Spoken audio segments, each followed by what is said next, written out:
ನಮಸ್ಕಾರ ಸ್ನೇಹಿತರೆ, ನೀವು ನೋಡ್ತಾ ಇದ್ದೀರಾ ಆನ್ಲೈನ್ ಕನ್ನಡಿಗ ಯೂಟ್ಯೂಬ್ ಚಾನಲ್. ವಿಡಿಯೋ ನೋಡ್ತಾ ಇರೋಂಥ ಎಲ್ಲ ನನ್ನ ಸ್ನೇಹಿತರಿಗೆ ಧನ್ಯವಾದಗಳನ್ನ ಹೇಳ್ತಾ, ಸ್ನೇಹಿತರೆ, LIC life insurance corporation of India ಅನ್ನೋ ಒಂದು ಸಂಸ್ಥೆಯಿಂದ ಸ್ನೇಹಿತರೆ, ಈ ಸಂಸ್ಥೆ ನಿಮಗೆಲ್ಲರಿಗೂ ತಿಳಿದೇ ಇರುತ್ತೆ ಯಾವುದು ಅಂತ. LIC ಸುಮಾರು ಹೆಲ್ತ್ ಇನ್ಶೂರೆನ್ಸ್ಗಳನ್ನ ಮಾಡಿಸ್ಕೊಳುತ್ತೆ ಸ್ನೇಹಿತರೆ. ಈ LIC ಕಂಪ್ನಿಯಿಂದ ಸ್ನೇಹಿತರೆ ಗೋಲ್ಡನ್ ಜೂಬ್ಲಿ ಸ್ಕಾಲರ್ಶಿಪ್ ಸ್ಕೀಮ್ 2024 ಒಂದು ಜಾರಿಗೆ ಆಗಿದೆ ಸ್ನೇಹಿತರೆ. ಏನಪ್ಪ ಅಂತಂದರೆ, ಗೋಲ್ಡನ್ ಜೂಬ್ಲಿ ಸ್ಕಾಲರ್ಶಿಪ್ ಸ್ಕೀಮಲ್ಲಿ ಒಂದು ವಿದ್ಯಾರ್ಥಿಗಳಿಗೆ ಸ್ಕಾಲರ್ಶಿಪ್ನ ನೀಡ್ತಾ ಇದ್ದಾರೆ ಸ್ನೇಹಿತರೆ. ಹಾಗಾದರೆ ಯಾರಿಗೆಲ್ಲ ಆ ಸ್ಕಾಲರ್ಶಿಪ್, ಅರ್ಹತೆಗಳು ಏನೇನು ಒಂದು ಎಲಿಜಿಬಿಲಿಟಿ ಕ್ರೈಟೇರಿಯಾ ಇದೆ, ಅಥವಾ ಯಾರ್ಯಾರು ಅರ್ಜಿಯನ್ನು ಸಲ್ಲಿಸಬಹುದು, ಹಾಗೂ ಎಷ್ಟು ಸ್ಕಾಲರ್ಶಿಪ್ನ ಅಮೌಂಟ್ ಇರುತ್ತೆ, ಎಲ್ಲವನ್ನು ನಾವು ಈ ವಿಡಿಯೋದಲ್ಲಿ ತಿಳಿಸ್ಕೊಡ್ತೇವೆ ಸ್ನೇಹಿತರೆ. ಹಾಗೆ ಯಾವ ರೀತಿ ಒಂದು ಅರ್ಜಿಯನ್ನು ಅಪ್ಲೈ ಮಾಡೋದು ಎಲ್ಲವನ್ನು ನಾನು ಈ ವಿಡಿಯೋದಲ್ಲಿ ತಿಳಿಸ್ಕೊಡ್ತೇನೆ ಸ್ನೇಹಿತರೆ. ಅದಕ್ಕಿಂತ ಮುಂಚೆ ಯಾರೆಲ್ಲ ನಮ್ಮ ಚಾನಲ್ನ ಸಬ್ಸ್ಕ್ರೈಬ್ ಮಾಡ್ಕೊಂಡಿಲ್ಲ, ಸಬ್ಸ್ಕ್ರೈಬ್ ಮಾಡ್ಕೊಳ್ಳಿ. ಹಾಗೆ ಪಕ್ಕದಲ್ಲಿರೋ ಬೆಲ್ಲೈಕನ್ನ ಒತ್ತಿ. ನಾವು ಮುಂದೆ ಮಾಡುವ ಇದೇ ರೀತಿಯ ಒಂದು ಯೂಸ್ಫುಲ್ ವಿಡಿಯೋಗಳು ನಿಮಗೆ ದೊರೀತಾ ಇರ್ತವೆ. ಲೈಕ್ ಮಾಡಿ, ಶೇರ್ ಮಾಡಿ ಸ್ನೇಹಿತರೆ. ಏನಾದರೂ ಡೌಟ್ಗಳಿದ್ದರೆ ಕಮೆಂಟ್ ಮಾಡಿ. ಸೊ ತಡ ಮಾಡೋದು ಬೇಡ, ವಿಡಿಯೋನ ಸ್ಟಾರ್ಟ್ ಮಾಡೋಣ. ಹಾಗೂ ಹೇಗೆ ಅಪ್ಲಿಕೇಶನ್ ಹಾಕೋದು ಹಾಗೂ ಕಂಡೀಷನ್ಸ್ ಏನಂತ ತಿಳ್ಕೊಂಬಿಡೋಣ ಸ್ನೇಹಿತರೆ. ದಯವಿಟ್ಟು ಈ ಅಪ್ಲಿಕೇಶನ್ ಹಾಕಿಸ್ಲಿಕ್ಕೆ ಯಾವುದೋ ಒಂದು CSC ಸೆಂಟರ್ ಅಥವಾ ಸೈಬರ್ ಸೆಂಟರ್ ಮುಂದೆ ಹೋಗಿ ನೀವು ಕ್ಯೂ ನಿಂತ್ಕೋಬೇಡಿ ಸ್ನೇಹಿತರೆ. ನೀವೇ ನಿಮ್ಮ ಮೊಬೈಲ್ನಲ್ಲಿ ಒಂದು ಸಿಂಪಲ್ಲಾಗಿ ಅರ್ಜಿಯನ್ನು ಹೇಗೆ ಸಲ್ಲಿಸೋದು ಅಂತ ಹೇಳ್ಕೊಡ್ತೀನಿ. ಅದೇ ರೀತಿ ನಿಮ್ಮ ಮೊಬೈಲಲ್ಲಿ ಅರ್ಜಿ ಸಲ್ಲಿಸಿ. ಯಾರ್ಯಾರು ಒಂದು ವಿದ್ಯಾರ್ಥಿಗಳು ಈಗ ಸ್ಟಡಿ ಮಾಡ್ತಾ ಇದ್ದೀರಾ, ಎಲ್ರಿಗೂ ಇದೊಂದು ಹೆಲ್ಪ್ ಆಗುತ್ತೆ ಸ್ನೇಹಿತರೆ. ದಯವಿಟ್ಟು ಇದರ ಒಂದು ಉಪಯೋಗವನ್ನು ನೀವು ಪಡೆದುಕೊಳ್ಳಿ ಅಂತ ಹೇಳ್ತಾ, ತಡ ಮಾಡೋದು ಬೇಡ, ಅರ್ಜಿಯನ್ನು ಸಲ್ಲಿಸೋಣ ಬನ್ನಿ ಸ್ನೇಹಿತರೆ. ಅದಕ್ಕಿಂತ ಮುಂಚೆ ಏನೆಲ್ಲ ಒಂದು ಕಂಡೀಷನ್ಸ್ ಇದೆ, ಅಂದರೆ ಅರ್ಹತೆಗಳು ಏನು ಅಂತ ತಿಳ್ಕೊಳ್ಳೋಣ ಸ್ನೇಹಿತರೆ. ಬನ್ನಿ ಹಾಗಾದರೆ. ಸ್ನೇಹಿತರೆ, ನೀವು ನೋಡ್ಬೋದು ಏನಪ್ಪ ಅಂತಂದರೆ ಸ್ನೇಹಿತರೆ, 2021 ಹಾಗೂ 22, ನೆಕ್ಸ್ಟ್ 2022 ಹಾಗೂ 23, ನೆಕ್ಸ್ಟ್ 23 ಸ್ನೇಹಿತರೆ, ಹಾಗೂ 24. ಈ ಒಂದು 3 ಅಕಾಡೆಮಿಕ್ ಇಯರಲ್ಲಿ ಸ್ನೇಹಿತರೆ ಒಂದು SSLC ಅಥವಾ ಒಂದು PUC ಸ್ನೇಹಿತರೆ, ದ್ವಿತೀಯ PUC ಅಂತ ಏನು ಹೇಳ್ತೇವೆ ಅದನ್ನು, ಹಾಗೂ 10th SSLC, ಈ ಎರಡು ಒಂದು ಕೋರ್ಸ್ಗಳನ್ನು 2021-22ನೇ ಅಕಾಡೆಮಿಕ್ ಇಯರ್ ಅಥವಾ 22-23ನೇ ಅಕಾಡೆಮಿಕ್ ಇಯರ್ ಅಥವಾ ಒಂದು 23-24ನೇ ಅಕಾಡೆಮಿಕ್ ಇಯರಲ್ಲಿ ನೀವು ಉತ್ತೀರ್ಣರಾಗಿರ್ಬೇಕು ಸ್ನೇಹಿತರೆ. ಅದು ಒಂದು ಕಂಡೀಷನ್ಸ್ ಇದೆ ಸ್ನೇಹಿತರೆ. ಬರೀ ಪಾಸ್ ಆದರೆ ಸಾಕಾಗಲ್ಲ. ನೀವು ಒಂದು ಪರ್ಸೆಂಟೇಜ್ ವೈಸ್ ನೋಡೋದಾದರೆ ಒಂದು 60% ನೀವು ಪಡ್ಕೊಂಡು ಪಾಸಾಗಿರ್ಬೇಕಾಗುತ್ತೆ. ಆದರೆ ಮಾತ್ರ ನೀವು ಈ ಒಂದು ಸ್ಕಾಲರ್ಶಿಪ್ಗೆ ಒಂದು ಅಪ್ಲೈ ಮಾಡೋಕ್ಕೆ ಒಂದು ಎಲಿಜಿಬಿಲಿಟಿ ಹೊಂದಿರ್ತೀರ ಸ್ನೇಹಿತರೆ. ಇನ್ನೊಂದು ಕಂಡೀಷನ್ ಇದೆ ಸ್ನೇಹಿತರೆ. ಏನಪ್ಪ ಅಂತಂದರೆ ಸ್ನೇಹಿತರೆ, ಮುಖ್ಯವಾಗಿ ಈ ಒಂದು 3 ಒಂದು ಅಕಾಡೆಮಿಕ್ ಇಯರಲ್ಲಿ ನೀವು SSLC ಅಥವಾ PUCಯನ್ನು ಮುಗಿಸಿರೋದ್ರ ಜೊತೆಗೆ 2024 ಹಾಗೂ 25ರ ಅಕಾಡೆಮಿಕ್ ಇಯರಲ್ಲಿ ನೀವು ಪ್ರವೇಶಾತಿಯನ್ನು ಪಡೆದಿರಬೇಕಾಗುತ್ತೆ ಸ್ನೇಹಿತರೆ. ಪ್ರವೇಶಾತಿಯನ್ನು ಪಡೆದು ನೀವು ಸ್ಟಡಿ ಮಾಡ್ತಾ ಇರಬೇಕಾಗುತ್ತೆ. ಹಾಗೂ ಯಾವ್ಯಾವ ಒಂದು ಕೋರ್ಸ್ಗಳಿಗೆ ಪ್ರವೇಶಾತಿ ಪಡೆದಿರಬೇಕು ಏನು ಅನ್ನೋಂಥದ್ದು ನಾನು ಮುಂದೆ ತಿಳಿಸ್ಕೊಡ್ತೀನಿ ಸ್ನೇಹಿತರೆ. ನಿಮಗೆ ಏನಪ್ಪ ಅಂತಂದರೆ 60% ಹೊಂದಿ ನೀವು ಪಾಸ್ ಆಗಿರಬೇಕಾಗುತ್ತೆ. ಹಾಗೂ ಒಂದು 40,000 ರೂಪಾಯಿಗಳವರೆಗೂ ನೀವು ಒಂದು ಸ್ಕಾಲರ್ಶಿಪ್ನ ಇಲ್ಲಿ ಪಡಿಬೋದಾಗಿದೆ ಸ್ನೇಹಿತರೆ. ಇದನ್ನು ನೀವು ತುಂಬ ಒಂದು ಸ್ನೇಹಿತರೆ ಇದನ್ನು ಚೆನ್ನಾಗಿ ತಿಳ್ಕೊಂಡಿರಬೇಕು ಅಪ್ಲಿಕೇಶನ್ ಹಾಕುವ ಮುಂಚೆ. ಆಮೇಲೆ ಸ್ನೇಹಿತರೆ, ನೀವು ಏನೆಲ್ಲ ಡಾಕ್ಯುಮೆಂಟ್ಸ್ಗಳನ್ನ ಹೊಂದಿರಬೇಕು ಅಂತಂದರೆ, ನಿಮ್ಮ ಒಂದು SSLC ಮೇಲೆ ನೀವು ಒಂದು ಸ್ಕಾಲರ್ಶಿಪ್ನ, ಇಲ್ಲಿ 3 ಥರದ ಒಂದು ಸ್ಕಾಲರ್ಶಿಪ್ನ ಬಿಟ್ಟಿದ್ದಾರೆ ಸ್ನೇಹಿತರೆ. ಒಂದು SSLC ಮೇಲೆ ಒಂದು ಸ್ಕಾಲರ್ಶಿಪ್ನ ಹಾಕಬಹುದು. ಎರಡನೇದಾಗಿ ಒಂದು PUC ಮೇಲೆ ನೀವು ಒಂದು ಸ್ಕಾಲರ್ಶಿಪ್ನ ಹಾಕ್ಬೋದು ಸ್ನೇಹಿತರೆ. ಒಂದು SSLC, ನಂತರ PUC, ನಂತರ ಇನ್ನೊಂದು ಒಂದು ಕ್ಯಾಟಗರಿನ ಬಿಟ್ಟಿದ್ದಾರೆ ಸ್ನೇಹಿತರೆ. ಅದು ಗರ್ಲ್ ಚೈಲ್ಡ್ ಅಂತ, ಅಂದರೆ ಒಂದು ಲೇಡೀಸ್ಗೆ ಬರುತ್ತೆ ಸ್ನೇಹಿತರೆ. ಗರ್ಲ್ ಚೈಲ್ಡ್ ಅವರು ಒಂದು ಅಪ್ಲೈ ಮಾಡ್ಬೋದು ಈ ಒಂದು ಸ್ಕಾಲರ್ಶಿಪ್ನಲ್ಲಿ ಸ್ನೇಹಿತರೆ. ಅದಕ್ಕಾಗಿ ನೀವು ಏನೆಲ್ಲ ಒಂದು ಡಾಕ್ಯುಮೆಂಟ್ಸ್ಗಳನ್ನ ಹೊಂದಿರಬೇಕಾಗುತ್ತೆ ಅಂತಂದರೆ, ನೀವು SSLC ಮೇಲೆ ಒಂದು ಸ್ಕಾಲರ್ಶಿಪ್ನ ಅಪ್ಲೈ ಮಾಡ್ತೀರಾ ಅಂದರೆ, ನೀವು ಈಗ ತಾನೇ ಒಂದು SSLC ಪಾಸ್ ಆಗಿರ್ತೀರ, 2023-24ನೇ ಸಾಲಿನಲ್ಲಿ ಒಂದು SSLCನ ಪಾಸ್ ಆಗಿರ್ತೀರ. ಹಾಗೂ 2024-25ನೇ ಸಾಲಲ್ಲಿ ಒಂದು ಅಡ್ಮಿಷನ್ನ ಮಾಡಿಸಿರ್ತಾರೆ ಸ್ನೇಹಿತರೆ. ಯಾವುದಾಗಿರ್ಬೋದು, PUCಲಿ ಅಡ್ಮಿಷನ್ ಮಾಡಿಸಿರ್ಬೋದು, ಅಥವಾ ನೀವು ಯಾವುದೋ ಮತ್ತು ITI ಅಥವಾ ಡಿಪ್ಲೊಮೊ ಇನ್ನಿತರ ಕೋರ್ಸ್ಗಳನ್ನ ತೊಗೊಂಡಿರ್ಬೋದು ಸ್ನೇಹಿತರೆ. ಹಾಗಾಗಿ ನೀವು SSLC ಮಾರ್ಕ್ಸ್ ಕಾರ್ಡನ್ನು ಹೊಂದಿರಬೇಕಾಗುತ್ತೆ ಸ್ನೇಹಿತರೆ. ಹಾಗೂ ಈ ಒಂದು 2024-25ನೇ ಅಕಾಡೆಮಿಕ್ ಇಯರಲ್ಲಿ ಯಾವ ಒಂದು ಕೋರ್ಸ್ನಲ್ಲಿ ನೀವು ಅಡ್ಮಿಷನ್ ಹೊಂದಿದ್ದೀರಾ ಆ ಒಂದು ಕೋರ್ಸ್ನ ಒಂದು ಅಡ್ಮಿಷನ್ ಸ್ಲಿಪ್ ನಿಮ್ಮ ಹತ್ರ ಇರಬೇಕಾಗುತ್ತೆ ಸ್ನೇಹಿತರೆ. ಈ ಎರಡು ಒಂದು ಡಾಕ್ಯುಮೆಂಟ್ಸ್ಗಳ ಫೋಟೋ ಕಾಪಿಯನ್ನು ನೀವು ಹೊಂದಿರಬೇಕಾಗುತ್ತೆ ಮೊಬೈಲ್ನಲ್ಲಿ. ಆಗ ನೀವು ಅಪ್ಲಿಕೇಶನ್ ಹಾಕಲು ಒಂದು ಸಾಧ್ಯವಾಗುತ್ತೆ ಸ್ನೇಹಿತರೆ. ಇನ್ನು ಗರ್ಲ್ ಚೈಲ್ಡ್ ಒಂದು ಆಧಾರ್ ಕಾರ್ಡ್ ಇರಬೇಕು ಸ್ನೇಹಿತರೆ. ನೀವು ಗರ್ಲ್ ಆಗಿದ್ದರೆ ಒಂದು ಆಧಾರ್ ಕಾರ್ಡ್ ಹೊಂದಿರಬೇಕು. ನೆಕ್ಸ್ಟ್, ಈಗ ತಡ ಮಾಡೋದು ಬೇಡ ಸ್ನೇಹಿತರೆ, ನಾವು ಡೈರೆಕ್ಟಾಗಿ ಆನ್ಲೈನಲ್ಲಿ ಅರ್ಜಿ ಹೇಗೆ ಸಲ್ಲಿಸೋದು ಅಂತ ತಿಳಿಸ್ಕೊಡ್ತೀನಿ. ಬನ್ನಿ ಸ್ನೇಹಿತರೆ, ಹೋಗೋಣ ಆನ್ಲೈನ್ ಅರ್ಜಿಗೆ. ಸ್ನೇಹಿತರೆ, ಒಂದು ಸಿಂಪಲ್ ಆಗಿರುತ್ತೆ. ಏನಪ್ಪ ಅಂತಂದರೆ, ನಿಮ್ಮ ಒಂದು ಮೊಬೈಲ್ನಲ್ಲಿರುವ ಗೂಗಲ್ ಕ್ರೋಮನ್ನು ಓಪನ್ ಮಾಡ್ಕೊಳ್ಳಿ. ಓಪನ್ ಮಾಡಿಕೊಂಡು LICindia.in ಅಂತ ಕ್ಲಿಕ್ ಮಾಡ್ಕೊಳ್ಳಿ ಸ್ನೇಹಿತರೆ. ನಿಮಗೆ ಇದು ಒಂದು LICಯ life insurance corporation of India ಅವರ ಒಂದು ಸ್ನೇಹಿತರೆ ಏನು ಹೇಳ್ಬೋದು, ಒಂದು ಅಫಿಷಿಯಲ್ ವೆಬ್ಸೈಟ್ ಆಗಿದೆ ಸ್ನೇಹಿತರೆ. ನೀವು ಇಲ್ಲಿ ನೋಡ್ತಾ ಇರ್ಬೋದು, ನಿಮ್ಗೆ ಇಲ್ಲಿ ಮೇಲ್ಗಡೆ ಸ್ಕ್ರೋಲ್ ಆಗ್ತಾ ಇದೆ ಸ್ನೇಹಿತರೆ, ಗೋಲ್ಡನ್ ಜೂಬ್ಲಿ ಸ್ಕಾಲರ್ಶಿಪ್ 2024 ಅಂತ ಸ್ನೇಹಿತರೆ. ಅದನ್ನ ಕ್ಲಿಕ್ ಮಾಡ್ಕೊಳ್ಳಿ. ಅಥವಾ ನಿಮ್ಗೆ ಅದು ಸಿಕ್ಕಿರೋದಿಲ್ಲ ಅಂತಂದರೆ ಸಿಗುತ್ತೆ ಸ್ನೇಹಿತರೆ, ಅದು ಆಲ್ರೆಡಿ ಮೇಲೆ ಸ್ಕ್ರೋಲ್ ಆಗ್ತಾ ಇರುತ್ತೆ. ನೀವು ಅದನ್ನು ಕ್ಲಿಕ್ ಮಾಡ್ಕೊಳ್ಳಿ. ನಾನೀಗ ಅದನ್ನ ಕ್ಲಿಕ್ ಮಾಡ್ಕೊತೀನಿ ಸ್ನೇಹಿತರೆ. ಬನ್ನಿ, ನಾನು ಕ್ಲಿಕ್ ಮಾಡ್ಕೊತೀನಿ ಸ್ನೇಹಿತರೆ. ಅದನ್ನ ಕ್ಲಿಕ್ ಮಾಡ್ಕೊಂಡ ತಕ್ಷಣ ನಿಮಗೆ ಈ ರೀತಿಯ ಒಂದು ಇಂಟರ್ಫೇಸ್ ಓಪನ್ ಆಗುತ್ತೆ. ಇಲ್ಲಿ ನೋಡ್ಬೋದು, ಒಂದು ಅಪ್ಲೈ ಹಿಯರ್ ಅಂತ ಒಂದು ಆನ್ಲೈನ್ ಅಪ್ಲಿಕೇಶನ್ಗೆ ಅಪ್ಲೈ ಮಾಡಿ ಅಂತ ಫಸ್ಟ್ ಒಂದು ಸೂಚನೆಯನ್ನು ಕೊಟ್ಟಿದ್ದಾರೆ ಸ್ನೇಹಿತರೆ. ನೆಕ್ಸ್ಟ್, ಯಾವ ರೀತಿ ಅಪ್ಲಿಕೇಶನ್ ಹಾಕಬೇಕು ಅಂತ ಒಂದು ಇನ್ಸ್ಟ್ರಕ್ಷನ್ನ ನೀಡಿದ್ದಾರೆ. ನೆಕ್ಸ್ಟ್, ಅದು ಗೋಲ್ಡನ್ ಜೂಬ್ಲಿ ಸ್ಕಾಲರ್ಶಿಪ್ ಸ್ಕೀಮ್ ಬಗ್ಗೆ ಒಂದು ಸೂಚನೆಯನ್ನು ಇಲ್ಲಿ ನೀಡಿದ್ದಾರೆ ಸ್ನೇಹಿತರೆ. ಇವನ್ನ ಬೇಕಾದ್ರೆ ನೀವು ಕೆಳಗಿನ ಒಂದು 2 ಸೂಚನೆಗಳನ್ನ ನೀವು ನೋಡ್ಕೋಬೋದು. ನಾನೀಗ ನೆಕ್ಸ್ಟ್ ನೋಡ್ಕೊಳ್ಳೋ ಅವಶ್ಯಕತೆ ಇಲ್ಲ ಸ್ನೇಹಿತರೆ. ಈ ವಿಡಿಯೋನ ನೀವು ಸ್ಕಿಪ್ ಮಾಡದೆ ಪೂರ್ತಿಯಾಗಿ ನೋಡಿದ್ದೇ ಆದಲ್ಲಿ ನೀವು ಇನ್ಸ್ಟ್ರಕ್ಷನ್ನ ನೋಡೋ ಅವಶ್ಯಕತೆ ಇಲ್ಲ.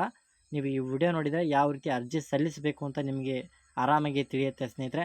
ಹಾಗಿದ್ರೆ ತಡ ಮಾಡೋದು ಬೇಡ, ಇಲ್ಲಿ ಕಾಣಿಸ್ತಾ ಇರುವ ಒಂದು ಮೊದಲನೆಯ ಆಪ್ಷನ್ನ apply here for scholarship scheme ಅಂತ ಇದೆಯಲ್ಲ ಸ್ನೇಹಿತರೆ, ಅದನ್ನ ಕ್ಲಿಕ್ ಮಾಡ್ಕೊಳ್ಳಿ. ಕ್ಲಿಕ್ ಮಾಡ್ಕೊಂಡ ತಕ್ಷಣ ನಿಮಗೊಂದು ಈ ರೀತಿಯ ಒಂದು ಇಂಟರ್ಫೇಸ್ ಓಪನ್ ಆಗುತ್ತೆ. ಇಲ್ಲಿ ನೋಡ್ಬೋದು, ನೀವು ಗೋಲ್ಡನ್ ಜೂಬ್ಲಿ ಸ್ಕಾಲರ್ಶಿಪ್ 2024 ಅಂತ ಕಾಣಿಸ್ತಾ ಇದೆ ಸ್ನೇಹಿತರೆ. ಇಲ್ಲಿ ಒಂದು LICಯ ಲೋಗೋ ಕಾಣಿಸ್ತಾ ಇದೆ. ನೆಕ್ಸ್ಟ್ ಸ್ನೇಹಿತರೆ, ಈಗ ಯಾವ ರೀತಿಯ ಒಂದು ಅಪ್ಲಿಕೇಶನ್ನ ಫಿಲ್ ಮಾಡೋದು, ಅಂದರೆ ನಿಮ್ಮ ಡೀಟೇಲ್ಸ್ನ ಯಾವ ರೀತಿ ಫಿಲ್ ಮಾಡೋದು ಅಂತ ತಿಳಿಸ್ಕೊಡ್ತೀನಿ ಸ್ನೇಹಿತರೆ. ಫಸ್ಟು ಇಲ್ಲಿ ನೋಡ್ಬೋದು ಸ್ನೇಹಿತರೆ, ಒಂದು ಸ್ಟೇಟನ್ನು ಸೆಲೆಕ್ಟ್ ಮಾಡಬೇಕಾಗುತ್ತೆ. ಅಂದರೆ ಇಲ್ಲಿ ಪಕ್ಕದಲ್ಲಿರುವ ಒಂದು ಸೆಲೆಕ್ಟ್ ಅಂತ ಆಪ್ಷನ್ ಇದೆಯಲ್ಲ, ಅಲ್ಲಿ ಕ್ಲಿಕ್ ಮಾಡ್ಕೋಬೇಕು. ಇಲ್ಲಿ ನೋಡ್ಬೋದು ನೀವು ಕರ್ನಾಟಕ ನಮ್ಮ ಸ್ಟೇಟ್ ಆಗಿರೋದ್ರಿಂದ ನಾವು ಕರ್ನಾಟಕನ ಸೆಲೆಕ್ಟ್ ಮಾಡ್ಕೊಳ್ಳೋಣ. ನೆಕ್ಸ್ಟು ಒಂದು ಡಿಸ್ಟಿಕ್ನ ಸೆಲೆಕ್ಟ್ ಮಾಡ್ಕೋಬೇಕು. ಇಲ್ಲಿ ಕಾಣಿಸ್ತಾ ಇಲ್ಲ ಸ್ನೇಹಿತರೆ, ಇದನ್ನ ಕ್ಲಿಕ್ ಮಾಡ್ಕೊಳ್ಳಿ. ಇಲ್ಲಿ ನೋಡ್ಬೋದು ನೀವು, ಇಲ್ಲಿ ಸುಮಾರು ನಮ್ಮ ಎಲ್ಲ ಡಿಸ್ಟಿಕ್ಗಳು, ಕರ್ನಾಟಕದಲ್ಲಿರುವ ಎಲ್ಲ ಡಿಸ್ಟಿಕ್ಗಳು ಒಂದು ಸೆಲೆಕ್ಟ್ ಆಗಿದ್ದಾವೆ. ಇದರಲ್ಲಿ ನಿಮ್ಮದು ಡಿಸ್ಟಿಕ್ ಯಾವುದು ಸ್ನೇಹಿತರೆ ಅದನ್ನ ಸೆಲೆಕ್ಟ್ ಮಾಡ್ಕೊಳ್ಳಿ. ನಂತರ ನಿಮ್ಮ ಒಂದು ಫಸ್ಟ್ ನೇಮ್ನ ಇಲ್ಲಿ ಎಂಟ್ರಿ ಮಾಡಬೇಕಾಗತ್ತೆ. ಫಸ್ಟ್ ನೇಮ್ ಮಾತ್ರ ಸ್ನೇಹಿತರೆ, ಫುಲ್ ನೇಮ್ ಅಲ್ಲ. ಫಸ್ಟ್ ನೇಮ್ನ ಎಂಟ್ರಿ ಮಾಡಿ. ನೆಕ್ಸ್ಟ್, ನಿಮ್ಮ ಸರ್ ನೇಮ್ ಸ್ನೇಹಿತರೆ ಅದನ್ನು ಇಲ್ಲಿ ಎಂಟ್ರಿ ಮಾಡಿ ಸ್ನೇಹಿತರೆ. ನೆಕ್ಸ್ಟ್, ನಿಮ್ಮ ಫಾದರ್ ನೇಮನ್ನು ಇಲ್ಲಿ ನೀಟಾಗಿ ಎಂಟ್ರಿ ಮಾಡಿ. ನಿಮ್ಮ SSLC ಮಾರ್ಕ್ಸ್ ಕಾರ್ಡ್ನಲ್ಲಿ ಯಾವ ರೀತಿಯ ಒಂದು ಡೀಟೇಲ್ಸ್ಗಳಿದ್ದಾವೋ ಅದೇ ರೀತಿ ಎಂಟ್ರಿ ಮಾಡಿ. ನೆಕ್ಸ್ಟ್, ನಿಮ್ಮ ಜೆಂಡರ್ ಯಾವುದು, ಮೇಲಾ ಅಥವಾ ಫೀಮೇಲಾ ಅನ್ನೋದನ್ನು ನೋಡಿಕೊಂಡು ನೀವು ಸರಿಯಾಗಿ ಎಂಟ್ರಿ ಮಾಡಬೇಕಾಗುತ್ತೆ. ನೆಕ್ಸ್ಟ್, ನಿಮ್ಮ ಒಂದು ಡೇಟ್ ಆಫ್ ಬರ್ತ್ ಸ್ನೇಹಿತರೆ, date of birth first date, ಆಮೇಲೆ ಮಂತು, ಆಮೇಲೆ ಇಯರನ್ನು ಸರಿಯಾಗಿ ಎಂಟ್ರಿ ಮಾಡ್ಕೊಳ್ಳಿ. ನೆಕ್ಸ್ಟು, ನೀವು ಇಂಡಿಯನ್ ಅಂತ ಒಂದು ಆಪ್ಷನ್ ಕಾಣ್ತಾ ಇದೆಯಲ್ಲ, ಇದ್ರ ಮೇಲೆ ಸೆಲೆಕ್ಟ್ ಮಾಡ್ಕೋಬೇಕಾಗುತ್ತೆ. ನೆಕ್ಸ್ಟ್, ನಿಮ್ಮ ಒಂದು ಅಡ್ರೆಸ್ ಲೈನ್ 1 ಅಂತ ಇದೆ ಸ್ನೇಹಿತರೆ, ಇದರ ಒಂದು ತುಂಬಿದರೆ ಸಾಕು ನೀವು. ನೆಕ್ಸ್ಟ್, ಒಂದು ಏನು ಮ್ಯಾಂಡೇಟ್ರಿ ಇಲ್ಲ. ನಿಮ್ಗೆ ಇನ್ನೊಂದು ಹೇಳಬೇಕಾಗುತ್ತೆ ಸ್ನೇಹಿತರೆ, ಇಲ್ಲಿ ಸ್ಟಾರ್ ಮಾರ್ಕ್ಗಳು ಏನು ಕಾಣುತ್ತಲ್ವ, ಇದು ನೀವು ನೋಡ್ಕೋಬೋದು. ಇಲ್ಲಿ ಸ್ಟಾರ್ ಮಾರ್ಕ್ ಇದೆ, ಇದನ್ನು ನೀವು ಕಂಪಲ್ಸರಿಯಾಗಿ ತುಂಬಬೇಕಾಗುತ್ತೆ. ಬಿಟ್ಟರೆ ಯಾವುದೇ ಕಾರಣಕ್ಕೂ ನಿಮ್ಮ ಅಪ್ಲಿಕೇಶನ್ ಸಬ್ಮಿಟ್ ಆಗೋದಿಲ್ಲ. ಹಾಗಾಗಿ ಹೇಳ್ತಾ ಇದ್ದೇನೆ ಸ್ನೇಹಿತರೆ. ಈಗ ಇಲ್ಲೇನು ಒಂದು ಅಡ್ರೆಸ್ ಲೈನ್ 1 ಅಂತ ಕಾಣಿಸುತ್ತೆ, ಇದರಲ್ಲಿ ನಿಮ್ಮ ಆಧಾರ್ ಕಾರ್ಡಲ್ಲಿರುವ ಒಂದು ನಿಮ್ಮ ಮನೆ ನಂಬರ್ ಆಗಿರ್ಬೋದು, ಅಥವಾ ನಿಮ್ಮ ಊರಾಗಿರ್ಬೋದು, ಅಥವಾ ನಿಮ್ಮ ಒಂದು ರಸ್ತೆಯ ಹೆಸರಾಗಿರ್ಬೋದು, ಹಾಗೂ ನಿಮ್ಮ ಊರು, ನಿಮ್ಮ ಒಂದು ಪೋಸ್ಟ್ ಒಂದು ಯಾವುದಿರುತ್ತೋ ಅದನ್ನ ಫಿಲ್ ಮಾಡ್ಕೊಳ್ಳಿ ಸ್ನೇಹಿತರೆ. ನೆಕ್ಸ್ಟು, ನಿಮ್ಮ ಇಲ್ಲಿ ಒಂದು ಸಿಟಿ ಅಂತ ಇದೆಯಲ್ವ, ಇಲ್ಲಿ ನಿಮ್ಮ ಮುಂಡಗೋಡ್ ಒಂದು ಏನು ಸ್ನೇಹಿತರೆ ನಿಮ್ಮ ಒಂದು ತಾಲೂಕನ್ನು ಆಯ್ಕೆ ಮಾಡ್ಕೋಬೇಕಾಗುತ್ತೆ, ಅಂದರೆ ನೀವು ಟೈಪ್ ಮಾಡಬೇಕಾಗುತ್ತೆ. ನೆಕ್ಸ್ಟು ನೀವಿಲ್ಲಿ ಒಂದು ನಿಮ್ಮ ಪಿನ್ ಕೋಡ್ನ ಎಂಟ್ರಿ ಮಾಡಿ. ಅದಾದ ನಂತರ ನಿಮ್ಮ ಒಂದು ಮೊಬೈಲ್ ನಂಬರ್ನ, ಆ್ಯಕ್ಟಿವ್ ಇರುವಂಥ ಒಂದು ಮೊಬೈಲ್ ನಂಬರ್ನ ಇಲ್ಲಿ ಎಂಟ್ರಿ ಮಾಡಿ. ನೆಕ್ಸ್ಟ್ ನಿಮ್ಮ ಆ್ಯಕ್ಟಿವ್ ಇರುವಂಥ ಒಂದು ಇಮೇಲ್ ಐ ಡಿನ ಇಲ್ಲಿ ಎಂಟ್ರಿ ಮಾಡಿ ಸ್ನೇಹಿತರೆ. ನೆಕ್ಸ್ಟು ಒಂದು ಕ್ಯಾಟಗರಿ ಅಂತ ಇದೆಯಲ್ಲ, ಇಲ್ಲಿ ನೋಡ್ಬೋದು ಸ್ನೇಹಿತರೆ, ನಿಮಗೆ ಕಾಣಿಸ್ತೀನಿ. ಒಂದು ಕ್ಯಾಟಗರಿ ಅಂತ ಕೊಟ್ಟಿದ್ದಾರೆ, ಮುಂದೆ ಒಂದು ಬಾಕ್ಸ್ ಕಾಣ್ತಾ ಇದೆ, ಅದನ್ನ ಕ್ಲಿಕ್ ಮಾಡ್ಕೊಳ್ಳಿ. ನಿಮಗೆ ಸುಮಾರು ಒಂದಿಷ್ಟು ಕ್ಯಾಟಗರಿಗಳು ಓಪನ್ ಆಗ್ತವೆ. ಅಂದರೆ ನೀವು ಯಾವ ಒಂದು ಮೀಸಲಾತಿ ಅಡಿಯಲ್ಲಿ ಅರ್ಜಿಯನ್ನು ಸಲ್ಲಿಸ್ತಿದ್ದೀರಾ ಅಂತ ಕೇಳ್ತಾ ಇದೆ ಸ್ನೇಹಿತರೆ. ಇಲ್ಲಿ ನೀವು ನೋಡ್ಬೋದು, ಒಂದು ಫಿಸಿಕಲಿ ಹ್ಯಾಂಡಿಕ್ಯಾಪ್ಟೆಡ್ ಇದೆ, ಅಥವಾ SC ಅಥವಾ SC OBC ಅಥವಾ ಜನರಲಲ್ಲಿ ನೀವು ಅರ್ಜಿ ಸಲ್ಲಿಸ್ತೀರಾ ಕೇಳ್ತಾ ಇದೆ ಸ್ನೇಹಿತರೆ. ನಿಮ್ಮ ಒಂದು ಕ್ಯಾಟಗರಿ ಯಾವುದೋ ಅದನ್ನು ನೀವು ಸೆಲೆಕ್ಟ್ ಮಾಡ್ಕೊಳ್ಳಿ. ಇನ್ನು ಸ್ನೇಹಿತರೆ, ನೀವು ಇಲ್ಲಿ ನೋಡ್ಬೋದು ಯಾವುದರ ಮೇಲೆ ನೀವು ಅರ್ಜಿಯನ್ನು ಸಲ್ಲಿಸ್ತಿದ್ದೀರಾ ಅಂತ. ಅಂದರೆ ನೀವು 10th ಮುಗಿಸ್ಕೊಂಡು ನೆಕ್ಸ್ಟ್ ಈಗ 2024-2025ರಲ್ಲಿ ಯಾವ ಒಂದು 10th ಮುಗಿಸ್ಕೊಂಡು PU ಅಡ್ಮಿಷನ್ ಮಾಡಿಸಿದ್ರಾ, ಹಾಗಾದರೆ ನೀವು 10th ಮೇಲೆ ಅರ್ಜಿ ಸಲ್ಲಿಸಬೇಕಾಗುತ್ತೆ. ಅಥವಾ ನಿಮ್ಮದು 12th ಮುಗಿದಿದೆ, ಅಂದರೆ PUC ಮುಗಿದಿದೆ, ನೀವು ಈಗ ಡಿಗ್ರಿಗೆ ಹೋಗಿದ್ದೀರಾ, ಹಾಗಾದರೆ ನೀವು 12th ಮೇಲೆ ಒಂದು ಅರ್ಜಿನ ಸಲ್ಲಿಸಬೇಕಾಗುತ್ತೆ. ಅಂದರೆ 2024-25ನೇ ಸಾಲಿನಲ್ಲಿ PUCನ ಒಂದು ಸ್ಟಡಿ ಮಾಡ್ತಾ ಇರುವಂಥ ವಿದ್ಯಾರ್ಥಿಗಳು 10th ಮೇಲೆ ಅರ್ಜಿ ಸಲ್ಲಿಸಬೇಕು ಸ್ನೇಹಿತರೆ. ಅಥವಾ ನೀವು ಒಂದು ಈಗ 2024-25ನೇ ಸಾಲಿನಲ್ಲಿ ಒಂದು ಡಿಗ್ರಿಯನ್ನು ಸ್ಟಡಿ ಮಾಡ್ತಾ ಇದ್ದೀರಾ, ಅಥವಾ ಬೇರೆ ಏನೋ ಒಂದು ಸ್ಟಡಿಗಳನ್ನ ಮಾಡ್ತಾ ಇದ್ದೀರಾ ಅಂತಂದರೆ, ನೀವು 12th ಕಂಪ್ಲೀಟ್ ಮಾಡಿದ್ದೀರಾ 23-24ನೇ ಸಾಲಿನಲ್ಲಿ ಅಂತಂದರೆ ಸ್ನೇಹಿತರೆ, ನೀವು ಒಂದು 12th ಇಲ್ಲಿ ಸೆಲೆಕ್ಟ್ ಮಾಡ್ಕೋಬೇಕಾಗುತ್ತೆ. ಸೆಲೆಕ್ಟ್ ಮಾಡ್ಕೊಂಡಾದ್ಮೇಲೆ ನೆಕ್ಸ್ಟ್ ಸ್ನೇಹಿತರೆ, ನೀವು ಈಗ ಯಾವ ಒಂದು ಕೋರ್ಸನ್ನು ಓದ್ತಾ ಇದ್ದೀರಾ ಅಂತ ಇಲ್ಲಿ ಕೇಳ್ತಾ ಇದ್ದಾರೆ ಸ್ನೇಹಿತರೆ. ಇಲ್ಲಿ ಕಾಣ್ತಿರುವಂಥ ಒಂದು ಬಾಕ್ಸ್ನ ನೀವು ಕ್ಲಿಕ್ ಮಾಡ್ಕೊಂಡಾಗ ಇಲ್ಲಿ ಸುಮಾರು ನಿಮಗೆ ಕಾಣಿಸುತ್ತೆ ಸ್ನೇಹಿತರೆ. ನೀವು ಇಂಜಿನಿಯರಿಂಗ್ ಓದ್ತಾ ಇದ್ದೀರಾ, ಅಥವಾ ಮೆಡಿಸಿನ್ ಅಂದರೆ ಮೆಡಿಕಲ್ಗೆ ಸಂಬಂಧಪಟ್ಟ ಯಾವುದಾದ್ರು ಕೋರ್ಸ್ಗಳನ್ನ ಮಾಡ್ತಾ ಇದ್ದೀರಾ, ಅಥವಾ ಆರ್ಟ್ಸ್ ಅಂದರೆ ಸ್ನೇಹಿತರೆ ನೀವು ಒಂದು PU ಅಥವಾ PUನೂ ನೀವು ಕ್ಲಿಕ್ ಮಾಡ್ಕೋಬೋದು, ಅಥವಾ ಡಿಗ್ರಿಯಲ್ಲೂ ಒಂದು ಕ್ಲಿಕ್ ಮಾಡ್ಕೋಬೋದು ಸ್ನೇಹಿತರೆ. ಆರ್ಟ್ಸು, ಸೈನ್ಸು, ಕಾಮರ್ಸು ಅಥವಾ ಡಿಪ್ಲೊಮಾ ಕೋರ್ಸ್ಗಳನ್ನ ಏನಾದರೂ ಮಾಡ್ತಾ ಇದ್ದೀರಾ. ಇನ್ನು ಒಂದು ITIಗೆ ಸಂಬಂಧಪಟ್ಟ ವಿದ್ಯಾರ್ಥಿಗಳು ಏನಿದಾರಲ್ಲ ಸ್ನೇಹಿತರೆ, ವೊಕೇಶನಲ್ ಕೋರ್ಸಸ್ ಇದನ್ನ ಕ್ಲಿಕ್ ಮಾಡ್ಕೊಳ್ಳಿ. ಅಂದರೆ ವೃತ್ತಿಪರ ಕೋರ್ಸ್ಗಳು ಅಂತ ಸ್ನೇಹಿತರೆ, ಇದನ್ನ ಕ್ಲಿಕ್ ಮಾಡ್ಕೊಳ್ಳಿ. ನೆಕ್ಸ್ಟ್ ನೀವು ಒಂದು ಯಾವ ಕೋರ್ಸನ್ನು ತೊಗೊಂಡಿದ್ದೀರಾ ಅದನ್ನು ಇಲ್ಲಿ ಕೇಳ್ತಾ ಇದ್ದಾರೆ ಸ್ನೇಹಿತರೆ, ಅದನ್ನು ಇಲ್ಲಿ ನೀಟಾಗಿ ಎಂಟ್ರಿ ಮಾಡ್ಕೊಳ್ಳಿ. ಇನ್ನು ಮತ್ತೆ ನೋಡೋದಾದರೆ ಒಂದು ನಿಮ್ಮ ಕೋರ್ಸ್ ಡ್ಯೂರೇಷನ್ನ ಕೇಳ್ತಾ ಇದೆ. ಅಂದರೆ ನಿಮ್ಮ ಒಂದು ಕೋರ್ಸು ಇನ್ನೂ ಎಷ್ಟು ವರ್ಷಗಳ ಒಂದು ಕೋರ್ಸನ್ನು ಹೊಂದಿರುತ್ತೆ ಅಂತಂದರೆ ಕೇಳುತ್ತೆ ಸ್ನೇಹಿತರೆ. ನೀವು 10th ಮುಗಿಸ್ಕೊಂಡು PUCನ ಮಾಡ್ತಾಯಿದ್ರೆ ಒಂದು 2 ವರ್ಷಗಳ ಕೋರ್ಸ್ ಡ್ಯೂರೇಷನ್ ಇರುತ್ತೆ. ಅಥವಾ PU ಮುಗಿಸ್ಕೊಂಡು ನೀವು ಒಂದು ಡಿಗ್ರಿನ ಮಾಡ್ತಾಯಿದ್ರೆ ಡಿಗ್ರಿ ಒಂದು 3 ವರ್ಷಗಳ ಒಂದು ಕೋರ್ಸ್ ಆಗಿರುತ್ತೆ ಸ್ನೇಹಿತರೆ. ಅದನ್ನು ಇಲ್ಲಿ ಚೌಕ್ ಬಾಕ್ಸ್ನ ಕ್ಲಿಕ್ ಮಾಡಿಕೊಂಡಾಗ ಇಲ್ಲಿ ನಿಮಗೆ ಕಾಣಿಸುತ್ತೆ ಸ್ನೇಹಿತರೆ, 1ರಿಂದ 5ರವರೆಗೂ ಒಂದು ವರ್ಷಗಳ ಡ್ಯೂರೇಷನ್ನ ಇಲ್ಲಿ ನೀಡಿದ್ದಾರೆ. ನೆಕ್ಸ್ಟ್ ಸ್ನೇಹಿತರೆ, ನಿಮ್ಮ ಒಂದು ಪೇರೆಂಟ್ನ ಆ್ಯನ್ಯುವಲ್ ಇನ್ಕಮನ್ನು ಇಲ್ಲಿ ಎಂಟ್ರಿ ಮಾಡಬೇಕಾಗಿತ್ತು. ನೀವು ಇಲ್ಲಿ ನೋಡ್ಬೋದು, ಮುಂದೆ ಕಾಣುವಂಥ ಬಾಕ್ಸ್ನ ಕ್ಲಿಕ್ ಮಾಡಿಕೊಂಡಾಗ ಇಲ್ಲಿದೆ ಸ್ನೇಹಿತರೆ, ಸುಮಾರು ನಿಮಗೆ ಇನ್ಕಮ್ಗಳು ಕಾಣಿಸ್ತವೆ. ನೀವು ಸರಿಯಾಗಿ ಒಂದು ಇನ್ಕಮ್ ಸರ್ಟಿಫಿಕೇಟ್ನ ನೋಡಿಕೊಂಡು ಎಷ್ಟಿದೆ ಅದನ್ನ ಕ್ಲಿಕ್ ಮಾಡ್ಕೊಳ್ಳಿ. ನೆಕ್ಸ್ಟ್ ಸ್ನೇಹಿತರೆ, ನಿಮ್ಮ ಒಂದು 10th ಒಂದು ಮಾರ್ಕ್ ಶೀಟ್ನ ಒಂದು ಡೀಟೇಲ್ಸ್ನ ಇಲ್ಲಿ ಎಂಟ್ರಿ ಮಾಡಬೇಕಾಗುತ್ತೆ ಅಂತ ಇಲ್ಲಿ ಕೇಳಿದ್ದಾರೆ. ಇಲ್ಲಿ ನಿಮ್ಮ ಒಂದು ಬೋರ್ಡ್ನ ಕೇಳಿದ್ದಾರೆ, ಯೂನಿವರ್ಸಿಟಿ ಅಥವಾ ಬೋರ್ಡ್ ಏನಿರುತ್ತೋ ನಿಮ್ಮದು 10th ಪಾಸ್ ಆಗಿರೋದು ಅದನ್ನು ಇಲ್ಲಿ ಎಂಟ್ರಿ ಮಾಡ್ಕೊಳ್ಳಿ. ನೆಕ್ಸ್ಟು ನಿಮ್ಮ ಒಂದು ಪಾಸಿಂಗ್ ಯಾವ ವರ್ಷ ಅಂತೇಳಿ ಸ್ನೇಹಿತರೆ, ಇಲ್ಲಿ ಸುಮಾರು ಆಪ್ಷನ್ಗಳು ಕಾಣಿಸ್ತವೆ, ನಿಮಗೆ ತೋರಿಸ್ತೀನಿ ನೋಡಿ. 2024-22 ನಾವು ತೋರಿಸಿರುವಂತೆ, ಆಮೇಲೆ 22-23 ಇಲ್ಲಿ ನಿಮ್ಗೆ ತೋರಿಸ್ಬಿಡ್ತೀನಿ. 21ರಿಂದ 22 ಒಂದು ಅಕಾಡೆಮಿಕ್ ಇಯರು, 22ರಿಂದ 23 ಒಂದು ಅಕಾಡೆಮಿಕ್ ಇಯರು, 23ರಿಂದ 24 ಒಂದು ಅಕಾಡೆಮಿಕ್ ಇಯರ್ ಸ್ನೇಹಿತರೆ. ಈ 3 ಅಕಾಡೆಮಿಕ್ ಇಯರಲ್ಲಿ ನೀವು 10th ಯಾವ ಒಂದು ಇಯರಲ್ಲಿ ಪಾಸ್ ಮಾಡ್ಕೊಂಡಿದ್ದೀರಾ ಅದನ್ನು ನೀವು ಸೆಲೆಕ್ಟ್ ಮಾಡ್ಕೊಳ್ಳಿ. ನಂತರ ಬಂದು ನಿಮ್ಮ ಒಂದು ಪರ್ಸೆಂಟೇಜ್ ಆಫ್ ಮಾರ್ಕ್ಸ್ ಅಂತ ಕೇಳ್ತಾ ಇದೆ ಸ್ನೇಹಿತರೆ. ಇಲ್ಲಿ ನೋಡ್ಬೋದು ನೀವು ಪರ್ಸೆಂಟೇಜ್ ಆಫ್ ಮಾರ್ಕ್ಸ್, ಅದನ್ನು ನೀವು ಇಲ್ಲಿ ಮಾರ್ಕ್ಸನ್ನು ಫಸ್ಟು ಒಂದು ಪರ್ಸೆಂಟೇಜನ್ನು ಎಂಟ್ರಿ ಮಾಡಿ ಒಂದು ಬಾಕ್ಸಲ್ಲಿ ನೀವು ಒಂದು ಮಾರ್ಕ್ಸನ್ನು ಎಂಟ್ರಿ ಮಾಡ್ಬೋದಾಗಿರುತ್ತೆ ಸ್ನೇಹಿತರೆ. ಇಲ್ಲ ಪರವಾಗಿಲ್ಲ, ಒಂದು ಪರ್ಸೆಂಟೇಜನ್ನು ನೀವು ಎಂಟ್ರಿ ಮಾಡಿದ್ರೆ ಸಾಕು ಸ್ನೇಹಿತರೆ. ನೀವು ಇಲ್ಲಿ ಇಂಪಾರ್ಟೆಂಟಾಗಿ ನಿಮ್ಗೊಂದು ತಿಳಿಸೋದು ಏನಪ್ಪ ಅಂತಂದರೆ, ಇಲ್ಲಿ ನೀವು 60% ಒಂದು ಪರ್ಸೆಂಟೇಜನ್ನು ಹೊಂದಿದರೆ ಮಾತ್ರ ಈ ಒಂದು ಸ್ಕಾಲರ್ಶಿಪ್ಪಿಗೆ ಅರ್ಜಿ ಸಲ್ಲಿಸಲು ಸಾಧ್ಯ ಸ್ನೇಹಿತರೆ. ಹಾಗಾಗಿ 60% ಆದರೆ ಮಾತ್ರ ಸಲ್ಲಿಸೋಕ್ಕೆ ಸಾಧ್ಯ. ದಯವಿಟ್ಟು ಅದನ್ನು ಕರೆಕ್ಟಾಗಿ ಎಂಟ್ರಿ ಮಾಡಿ. ನೆಕ್ಸ್ಟ್ ಸ್ನೇಹಿತರೆ, ನೀವು ಇಲ್ಲಿ ನೋಡ್ಬೋದು, ಒಂದು ಅಪ್ಲೋಡ್ ಮಾರ್ಕ್ ಶೀಟ್ ಅಂತ ಕೇಳಿದ್ದಾರೆ. ನೀವು ಇಲ್ಲಿ ಒಂದು ಚೂಸ್ ಫೈಲ್ನ ಸೆಲೆಕ್ಟ್ ಮಾಡಿಕೊಂಡ್ರೆ ನಿಮ್ಮ ಒಂದು ಗ್ಯಾಲರಿಗೆ ಹೋಗುತ್ತೆ. ಅಲ್ಲಿ ನಿಮ್ಮ ಒಂದು ಮಾರ್ಕ್ಸ್ ಕಾರ್ಡ್ನ ಕಾಪಿಯನ್ನು ನೀವು ಸೆಲೆಕ್ಟ್ ಮಾಡ್ಕೋಬೇಕಾಗುತ್ತೆ. ನೆಕ್ಸ್ಟು ನೀವು ಒಂದು ಇಯರ್ ಆಫ್ ಅಡ್ಮಿಷನ್ನ ಸೆಲೆಕ್ಟ್ ಮಾಡ್ಕೋಬೇಕಾಗುತ್ತೆ. ಕಂಪಲ್ಸರಿಯಾಗಿ 2024-25 ಇದೇ ಆಗಿರುತ್ತೆ ಸ್ನೇಹಿತರೆ, ಇದನ್ನ ಸೆಲೆಕ್ಟ್ ಮಾಡ್ಕೋಬೇಕು. ನೆಕ್ಸ್ಟು ಒಂದು ಸ್ನೇಹಿತರೆ ಇಲ್ಲಿ ನೋಡ್ಬೋದು, ಒಂದು ಅಪ್ಲೋಡ್ ಅಡ್ಮಿಷನಿಂದ ಒಂದು ಪ್ರೂಫ್ ಕೇಳುತ್ತೆ ಸ್ನೇಹಿತರೆ. ಹಾಗಾಗಿ ಒಂದು ಇದನ್ನು ಚೂಸ್ ಫೈಲ್ನ ನೀವು ಕ್ಲಿಕ್ ಮಾಡ್ಕೊಂಡ ತಕ್ಷಣ ನಿಮ್ಮ ಗ್ಯಾಲರಿಗೆ ಹೋಗುತ್ತೆ. ಒಂದು ಅಡ್ಮಿಷನ್ ಸ್ಲಿಪ್ನ ನೀವು ಅಪ್ಲೋಡ್ ಮಾಡಬೇಕಾಗುತ್ತೆ ಸ್ನೇಹಿತರೆ, ಅಥವಾ ಸೆಲೆಕ್ಟ್ ಮಾಡ್ಕೋಬೇಕಾಗುತ್ತೆ. ನೆಕ್ಸ್ಟ್ ಇಲ್ಲಿ ಕಾಣುವಂಥ ಒಂದು LIC ಸ್ಕಾಲರ್ಶಿಪ್ಗೆ ಈ ಹಿಂದೆ ಏನಾದರೂ ಅಥವಾ ಈಗ ತಾನೇ ನೀವು ಈಗ ಕರೆಂಟ್ಲಿ ಅಪ್ಲೈ ಮಾಡಿದಾರ ಅಂತ ಕೇಳುತ್ತೆ. ಇದನ್ನ ನೋ ಅಂತ ಕ್ಲಿಕ್ ಮಾಡ್ಕೊಳ್ಳಿ. ನೆಕ್ಸ್ಟ್ ಇನ್ನು ಯಾವುದಾದ್ರೂ ಒಂದು ಸ್ಕಾಲರ್ಶಿಪ್ಗೆ ನೀವು ಅಪ್ಲೈ ಮಾಡಿದಾರ ಅಂತ ಕೇಳುತ್ತೆ, ಅಥವಾ ಪಡ್ಕೊಂಡಿದ್ದೀರಾ ಅಂತ ಕೇಳಿದೆ ಸ್ನೇಹಿತರೆ. ಇದಕ್ಕೂ ನೀವು ನೋ ಅಂತ ಅಪ್ಲೈ ಮಾಡ್ಕೊಳ್ಳಿ, ಒಂದು ಕ್ಲಿಕ್ ಮಾಡ್ಕೊಳ್ಳಿ. ನೆಕ್ಸ್ಟ್ ಸ್ನೇಹಿತರೆ ಇಲ್ಲಿ ನೀವು ನೋಡ್ಬೋದು, ನಿಮ್ಮ ಒಂದು ಬ್ಯಾಂಕ್ ಡೀಟೇಲ್ಸ್ನ ಕೇಳ್ತಾರೆ. ಏನಪ್ಪ ಅಂತಂದರೆ ನಿಮ್ಮ ಪಾಸ್ಬುಕ್ನ ಓಪನ್ ಮಾಡಿ ಇಟ್ಕೊಳ್ಳಿ. ಅಲ್ಲಿ ಒಂದು IFSC ಕೋಡ್ ಅಂತ ಇರುತ್ತೆ, ಅದನ್ನು ಇಲ್ಲಿ ನೀಟಾಗಿ ಎಂಟ್ರಿ ಮಾಡ್ಕೊಳ್ಳಿ. ನೆಕ್ಸ್ಟ್ ನಿಮ್ಮ ಬ್ಯಾಂಕಿನ ಒಂದು ನೇಮ್ ಅಂದರೆ ಹೆಸರು ಅದನ್ನ ಕೇಳ್ತಾರೆ, ಅದನ್ನು ಒಂದು ನೀಟಾಗಿ ಇಲ್ಲಿ ಮುಂದ್ಗಡೆ ಎಂಟ್ರಿ ಮಾಡ್ಕೊಳ್ಳಿ. ನೆಕ್ಸ್ಟ್ ಒಂದು ಬ್ರ್ಯಾಂಚ್ ಅಂದರೆ ನಿಮ್ಮ ಯಾವ ಒಂದು ಸ್ಥಳದಲ್ಲಿದೆ ಅಂತ ಒಂದು ಬ್ರ್ಯಾಂಚ್ ನೇಮ್ ಅಂತ ಇರುತ್ತೆ ಸ್ನೇಹಿತರೆ, ಅದನ್ನ ಇಲ್ಲಿ ಒಂದು ನೀಟಾಗಿ ಎಂಟ್ರಿ ಮಾಡ್ಕೊಳ್ಳಿ. ನೆಕ್ಸ್ಟ್ ನೀವು ನೋಡ್ಬೋದು, ಒಂದು ಅಕೌಂಟ್ ನಂಬರ್ ಅಂತ ಇರುತ್ತೆ, account number, bank account number ಇರ್ತಾರ ಸ್ನೇಹಿತರೆ, ಅದನ್ನ ಒಂದು ಪಾಸ್ಬುಕ್ಕಲ್ಲಿ ನೋಡಿಕೊಂಡು ನೀಟಾಗಿ ಇಲ್ಲಿ ಎಂಟ್ರಿ ಮಾಡ್ಕೊಳ್ಳಿ. ನೆಕ್ಸ್ಟ್ ನಿಮ್ಮ ಒಂದು ಆಧಾರ್ ಕಾರ್ಡ್ನ ಲಾಸ್ಟ್ 4 ಒಂದು ನಂಬರ್ಗಳನ್ನು ಇಲ್ಲಿ ಕೇಳ್ತಾ ಇದ್ದಾರೆ ಸ್ನೇಹಿತರೆ, ಅದನ್ನ ಇಲ್ಲಿ ನೀಟಾಗಿ ಎಂಟ್ರಿ ಮಾಡ್ಕೊಳ್ಳಿ. ನೀಟಾಗಿ ಎಂಟ್ರಿ ಮಾಡಿಕೊಂಡು ಸ್ನೇಹಿತರೆ ಇಲ್ಲಿ ನಿಮಗೆ ಒಂದು ಇಂಪಾರ್ಟೆಂಟ್ ಆಗಿ ಹೇಳ್ತೀನಿ, ನಾನು ಹೇಳ್ತಿರುವಂಥ ಎಲ್ಲ ಒಂದು ಇನ್ಫಾರ್ಮೇಷನ್ನ, ಈಗ ತಿಳಿಸಿರುವಂಥ ಎಲ್ಲ ಒಂದು ಡೀಟೇಲ್ಸ್ನ ನೀಟಾಗಿ ಸ್ಟೆಪ್ ಬೈ ಸ್ಟೆಪ್ ಎಲ್ಲನೂ ಎಂಟ್ರಿ ಮಾಡಿಕೊಂಡು ಇಲ್ಲಿ ನಿಮಗೆ 3 ಬಾಕ್ಸ್ಗಳು ಕಾಣ್ತಾ ಇದ್ದಾವೆ ಸ್ನೇಹಿತರೆ. ಈ 3 ಬಾಕ್ಸ್ಗಳಲ್ಲಿ 3 ಒಂದು ರೈಟ್ ಮಾರ್ಕ್ ಒಂದು ಟಿಕ್ ಕೊಡಬೇಕು ಸ್ನೇಹಿತರೆ. ಅಂದರೆ ಅದು ತಾನಾಗಿ ನೀವು ಮೇಲ್ಗಡೆ ಟಿಕ್ ಕೊಟ್ಟರೆ ಅದು ರೈಟ್ ಮಾರ್ಕ್ ಕೂತ್ಕೊಳ್ಳುತ್ತೆ ಸ್ನೇಹಿತರೆ. ನೀವು ರೈಟ್ ಮಾರ್ಕ್ ಕೊಟ್ಟ ತಕ್ಷಣ ಒಂದು ಸಬ್ಮಿಟ್ ಅಂತ ಇಲ್ಲಿ ಆಪ್ಷನ್ ಕಾಣ್ತಾ ಇದೆ, ಇದನ್ನ ಕ್ಲಿಕ್ ಮಾಡ್ಕೊಳ್ಳಿ. ನೆಕ್ಸ್ಟ್ ಸ್ಟೆಪ್ ಹೇಗಿರುತ್ತೆ ಅಂತ ನಾನು ನಿಮಗೆ ತಿಳಿಸ್ಕೊಡ್ತೀನಿ ಸ್ನೇಹಿತರೆ.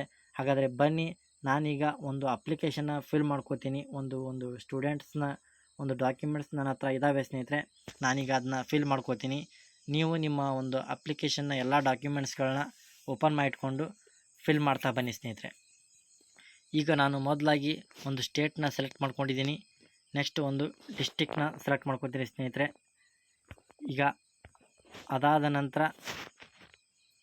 ನಂತರ ನೀವು ಇಲ್ಲಿ ನೋಡ್ಬೋದು, ನಾನೀಗ ಒಂದು ಹೆಸರನ್ನು, ಸ್ಟೂಡೆಂಟ್ನ ಹೆಸರನ್ನು ಒಂದು ಟೈಪ್ ಮಾಡ್ಕೊತೀನಿ.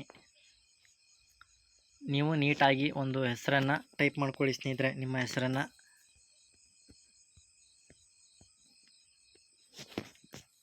ನಾನೀಗ ಒಂದು ಸ್ಟೂಡೆಂಟ್ನ ಹೆಸರನ್ನು ಟೈಪ್ ಮಾಡಿಕೊಂಡೆ ಸ್ನೇಹಿತರೆ.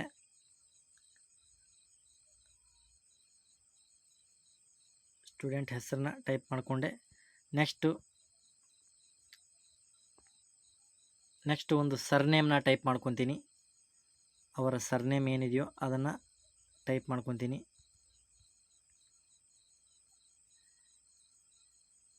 ನೆಕ್ಸ್ಟು ಅವರ ಫಾದರ್ ನೇಮನ್ನು ಒಂದು ಟೈಪ್ ಮಾಡ್ತೀನಿ ಸ್ನೇಹಿತರೆ. ನಾನು ಒಂದು ಫಾದರ್ ನೇಮ್ನ ಟೈಪ್ ಮಾಡಿದೆ ಈಗ. ನೆಕ್ಸ್ಟು ಅವರ ಜೆಂಡರ್ ಯಾವುದು ಅಂತ ಒಂದು ಆಯ್ಕೆ ಮಾಡ್ಕೋತೀನಿ. ನೆಕ್ಸ್ಟು ಒಂದು ಡೇಟ್ ಆಫ್ ಬರ್ತ್ ಸ್ನೇಹಿತರೆ. ಇಲ್ಲಿ ಒಂದು ಕ್ಯಾಲೆಂಡರ್ ಓಪನ್ ಆಗುತ್ತೆ, ನೀವು ಅದನ್ನ ಟಚ್ ಮಾಡಿದ ತಕ್ಷಣ ಆ ಒಂದು ಕ್ಯಾಲೆಂಡ್ರಲ್ಲಿ ನೀವು ಒಂದು ಡೇಟ್ ಆಫ್ ಬರ್ತ್ನ ಎಂಟ್ರಿ ಮಾಡ್ಕೋಬೇಕಾಗತ್ತೆ. ನಾನಿಲ್ಲಿ ಒಂದು ಫಸ್ಟು ಒಂದು ಇಯರನ್ನು ಆಯ್ಕೆ ಮಾಡ್ಕೊತೀನಿ. ನಂತರ ಒಂದು ತಿಂಗಳನ್ನು ಆಯ್ಕೆ ಮಾಡ್ಕೊತೀನಿ ಸ್ನೇಹಿತರೆ. ನಂತರ ಒಂದು ಅದರಲ್ಲಿ ಡೇಟ್ನ ಚಾಯ್ಸ್ ಮಾಡ್ಕೊತೀನಿ. ಓಕೆ, ಈಗ ನಮ್ಮ ಡೇಟ್ ಆಫ್ ಬರ್ತ್ ಸೆಟ್ ಆಯಿತು. ನೆಕ್ಸ್ಟ್ ನ್ಯಾಷನಾಲಿಟಿ ಅಂತ ಇರುತ್ತಲ್ಲ ಸ್ನೇಹಿತರೆ, ಕಂಪಲ್ಸರಿಯಾಗಿ ಇಂಡಿಯನ್ ಅಂತ ಕೊಟ್ಕೊಳ್ಳಿ. ನೆಕ್ಸ್ಟ್ ನಿಮ್ಮ ಒಂದು ಅಡ್ರೆಸ್ ಲೈನ್ ಕೇಳುತ್ತೆ, ಅಲ್ಲಿ ಒಂದು ನಿಮ್ಮ ಏನು ಒಂದು ಡೋರ್ ನಂಬರ್ ಅಥವಾ ಏನು ಇನ್ನಿತರ ಇರುತ್ತೆ ಸ್ನೇಹಿತರೆ, ಅದನ್ನ ನೀವು ಟೈಪ್ ಮಾಡ್ಕೋಬೇಕಾಗುತ್ತೆ. ನಾನೀಗ ಟೈಪ್ ಮಾಡಿಕೊಂಡೆ. ನೆಕ್ಸ್ಟ್ ಅಡ್ರೆಸ್ ಲೈನ್ 2 ಏನು ಅವಶ್ಯಕತೆ ಇಲ್ಲ ಸ್ನೇಹಿತರೆ, ಮ್ಯಾಂಡೇಟ್ರಿ ಇಲ್ಲ. ನೆಕ್ಸ್ಟು ಒಂದು ಸಿಟಿಯನ್ನು ನಾವು ಟೈಪ್ ಮಾಡ್ಕೋಬೇಕಾಗುತ್ತೆ. ಅಂದರೆ ಸಿಟಿ ಅಂದರೆ ಸ್ನೇಹಿತರೆ ನಿಮ್ಮ ತಾಲೂಕು ಯಾವುದು ಅದನ್ನ ಸೆಲೆಕ್ಟ್ ಮಾಡ್ಕೊಳ್ಳಿ. ನಾನೀಗ ಇಲ್ಲಿ ಟೈಪ್ ಮಾಡ್ಕೊಳ್ತಾ ಇದ್ದೇನೆ. ಆಯಿತು ಸ್ನೇಹಿತರೆ. ಇನ್ನು ಪಿನ್ ಕೋಡ್ ಸ್ನೇಹಿತರೆ, ತಪ್ಪಿಲ್ಲದೆ ನಿಮ್ಮ ಒಂದು ಆಧಾರ್ ಕಾರ್ಡ್ನಲ್ಲಿ ಇರುತ್ತೆ ಸ್ನೇಹಿತರೆ, ಅದನ್ನ ನೋಡಿಕೊಂಡು ನೀವು ನೀಟಾಗಿ ಒಂದು ನಿಮ್ಮ ಪಿನ್ ಕೋಡ್ನ ಎಂಟ್ರಿ ಮಾಡ್ಕೊಳ್ಳಿ. ನೆಕ್ಸ್ಟು ನಿಮ್ಮ ಮೊಬೈಲ್ ನಂಬರ್ನ ಒಂದು ಎಂಟ್ರಿ ಮಾಡ್ಕೊಳ್ಳಿ ಸ್ನೇಹಿತರೆ. ಇಲ್ಲಿ ನಾನೀಗ ಮೊಬೈಲ್ ನಂಬರ್ನ ಎಂಟ್ರಿ ಮಾಡ್ಕೊಳ್ತಾ ಇದ್ದೀನಿ.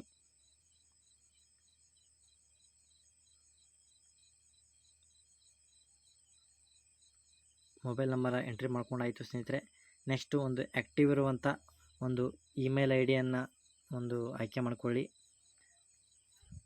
ನಾನೀಗ ಇಮೇಲ್ ಐ ಡಿನ ಎಂಟ್ರಿ ಮಾಡ್ಕೊತಾ ಇದ್ದೀನಿ.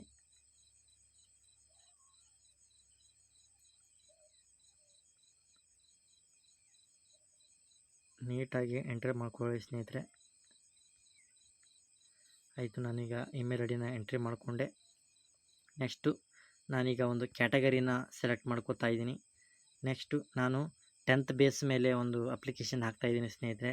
ಹಾಗಾಗಿ ನಾನು 10th ಒಂದು ಆಯ್ಕೆ ಮಾಡ್ಕೋತೀನಿ ಸ್ಟಡಿನ. ನೆಕ್ಸ್ಟು ಈಗ ಯಾವ ಒಂದು ಸ್ಟಡಿನ ಮಾಡ್ತಾಯಿದ್ದಾರೆ ಅಂತ ಕೇಳ್ತೆ ಸ್ನೇಹಿತರೆ. ಅಲ್ಲಿ ನಾನು ವೊಕೇಶ್ನಲ್ ಕೋರ್ಸಸ್ ಅಂತ ಆಯ್ಕೆ ಮಾಡ್ಕೊತೀನಿ. ಅಂದರೆ ಅವರು ITI ಮಾಡ್ತಾಯಿದ್ದಾರೆ. ಈಗ ಕೋರ್ಸ್ ನೇಮ್ ಅಂತ ಕೇಳ್ತೆ ಸ್ನೇಹಿತರೆ.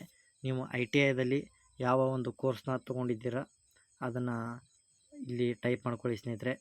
ನಾನೀಗ ಟೈಪ್ ಮಾಡ್ಕೋತಾ ಇದ್ದೀನಿ.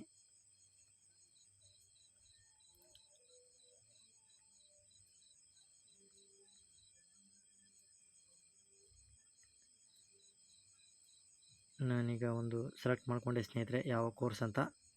ನೆಕ್ಸ್ಟು ನಿಮ್ಮ ಒಂದು ಕೋರ್ಸ್ ಎಷ್ಟು ಒಂದು ವರ್ಷಗಳ ಅಥವಾ ತಿಂಗಳುಗಳವರೆಗೆ ಅಂತ ಕೇಳ್ತಾ ಇರ್ತಾರೆ ಸ್ನೇಹಿತರೆ. ಯಾವ ಒಂದು ಅವಧಿಯವರೆಗೆ ಅಂತ. ನಾನಿಲ್ಲಿ 2 ವರ್ಷ ಅಂತ ಆಯ್ಕೆ ಮಾಡ್ಕೊತೀನಿ. ನೆಕ್ಸ್ಟ್ ಒಂದು ಪೇರೆಂಟ್ನ ಒಂದು ಆ್ಯನಿಮಲ್ ಇನ್ಕಮ್ನ ಕೇಳ್ತಾ ಇದೆ ಸ್ನೇಹಿತರೆ. ಅದನ್ನು ನಾನು ಇಲ್ಲಿ ಒಂದು ಆಯ್ಕೆ ಮಾಡಿಕೊಂಡೆ. ನೆಕ್ಸ್ಟು ಒಂದು 10th ಯೂನಿವರ್ಸಿಟಿ ಬೋರ್ಡ್ನ ಕೇಳ್ತಾ ಇದೆ ಸ್ನೇಹಿತರೆ. ಈಗ 10th ಅಂದರೆ SSLCಯ ಒಂದು ಡೀಟೇಲ್ಸ್ನ ಎಂಟ್ರಿ ಮಾಡ್ತಾ ಇದ್ದೀನಿ. ನಾನು ಇಲ್ಲಿಗ ಎಂಟ್ರಿ ಮಾಡ್ತೀನಿ. ಓಕೆ, ನಾನೀಗ ಎಂಟ್ರಿ ಮಾಡಿದೆ ಸ್ನೇಹಿತರೆ. ಹಾಗೂ ಯಾವ ವರ್ಷದಲ್ಲಿ ಪಾಸಾಗಿದ್ದಾರೆ ಅಂತ ಕೇಳ್ತಾ ಇದೆ. ಇದು ನಾನು 2023-24ನೇ ಅಕಾಡೆಮಿಕ್ ಇಯರ್ನ ಎಂಟ್ರಿ ಮಾಡ್ತಾಯಿದ್ದೀನಿ. ನೆಕ್ಸ್ಟು ಒಂದು ಪರ್ಸೆಂಟೇಜ್ ಆಫ್ ಮಾರ್ಕ್ಸ್ನ ಕೇಳ್ತಾ ಇದೆ. ನಾನೀಗ ಅದನ್ನು ಎಂಟ್ರಿ ಮಾಡ್ತೀನಿ ಸ್ನೇಹಿತರೆ.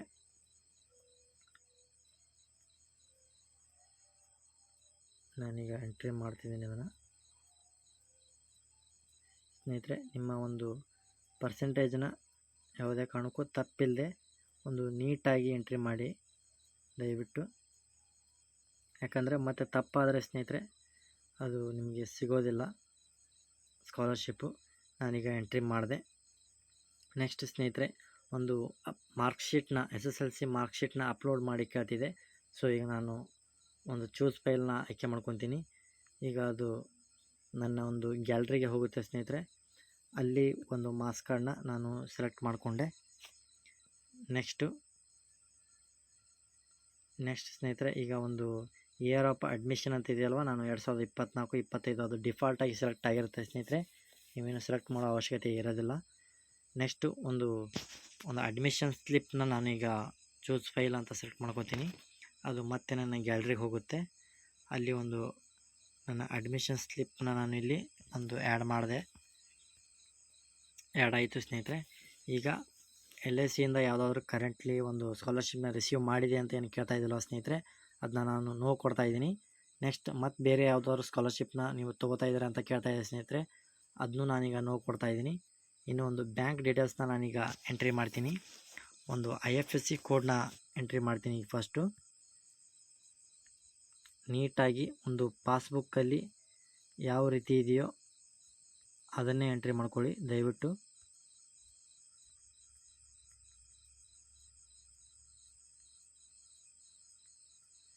ನೆಕ್ಸ್ಟು ನಾವು ಒಂದು ಬ್ಯಾಂಕ್ನ ನೇಮನ್ನು ಎಂಟ್ರಿ ಮಾಡ್ಕೊಳ್ಳೋಣ ಸ್ನೇಹಿತರೆ. ನೀವು ಇಲ್ಲಿ ನೋಡ್ಬೋದು, ನೀವು ಒಂದು IFSC ಕೋಡ್ನ ಎಂಟ್ರಿ ಮಾಡಿದ ತಕ್ಷಣ ಒಂದು ಬ್ಯಾಂಕ್ನ ನೇಮು ಮತ್ತು ಬ್ರ್ಯಾಂಚ್ ನೇಮು ಆಟೋಮೆಟಿಕ್ಕಾಗಿ ಫೆಚ್ ಆಗುತ್ತೆ ಸ್ನೇಹಿತರೆ. ನೀವು ಏನು ಟೈಪ್ ಮಾಡೋ ಅವಶ್ಯಕತೆ ಇಲ್ಲ. ನೆಕ್ಸ್ಟ್ ಸ್ನೇಹಿತರೆ, ನಾವು ಕೆಳಗಡೆ ಬಂದು ಅಕೌಂಟ್ ನಂಬರನ್ನು ಹಾಕೊಳ್ಳೋಣ. ಈಗ ಅಕೌಂಟ್ ನಂಬರ್ನ ನೀಟಾಗಿ ಹಾಕ್ಕೊಳ್ಳಿ ಸ್ನೇಹಿತರೆ. ನೀವೇನಾದರೂ IFSC ಕೋಡ್ನ ತಪ್ಪಾಗಿ ಹೊಡೆದ್ರೆ ನಿಮ್ಮ ಬ್ರ್ಯಾಂಚ್ ನೇಮು ಮತ್ತು ಒಂದು ಬ್ಯಾಂಕ್ ನೇಮು ಸರಿಯಾಗಿ ತೋರಿಸಲ್ಲ ಸ್ನೇಹಿತರೆ. ಅದಕ್ಕಾಗಿ ನೀಟಾಗಿ IFSC ಕೋಡ್ನ ಎಂಟ್ರಿ ಮಾಡಿ. ನೆಕ್ಸ್ಟ್ ಈಗ ನಾವು ಒಂದು ಅಕೌಂಟ್ ನಂಬರನ್ನು ಇಲ್ಲಿ ಎಂಟ್ರಿ ಮಾಡೋಣ.